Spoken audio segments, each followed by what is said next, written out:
Hi, Mommy. Happy birthday. I just want you to know that I'm very thankful for everything that you've done. I have never met anyone who's as kind and is very down to earth and as beautiful as you. And I hope that you enjoy and have the best time for your birthday because you truly deserve it. I miss you so much and I love you, and we'll see you soon. Hello, my Afa Ate May. I just want to greet you a happiest birthday to you. I don't wish anything that I know that it will not make you happy. Of course, because it's your birthday, so you have to be very happy. You have to celebrate it as much as you want. And of course, stay healthy always. Most especially your work is not that very easy.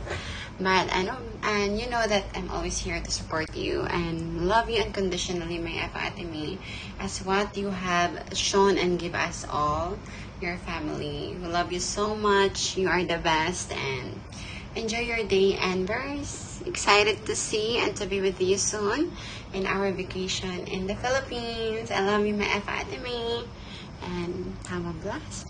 Mwah. Love you, Ate May. Okay, Mama, best birthday. My daughter, wish you a long life, happiness, and more love from family and friends. Thank you. Tita Sini. You know I love you. How sweet. My best friend. Yeah. Yeah, my best friend. Yeah. You know I love you. Happy birthday. It's your turn. You are as good. I love you too. Ana Marie, my daughter. Say something. Go ahead, Ana Marie. I love you, and I hope that this year is full of happiness and love. Thank you. Nathan, my baby boy. My youngest. Go. Youngest? Not boy. I'm kidding. You have to give her a kiss. A message and a kiss. Yeah, from Harold. We're all fortunate enough to know you and appreciate your company and everything you do for everybody. So, thank you. Hi, Sister May. Good morning. Kay ba ako nga buntag na diha karon sa Washington.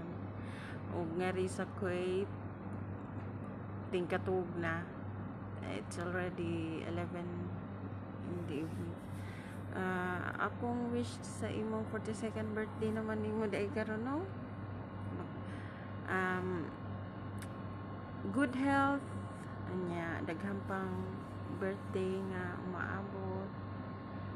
Enjoy lang. Nya, di na ko kalimtan ang imong pagkamaayo as manghod, as igsuon, ikaduhang mama sa akong mga anak. Salamat kaayo sa imong pagkabuutan, swerte kaayo ko.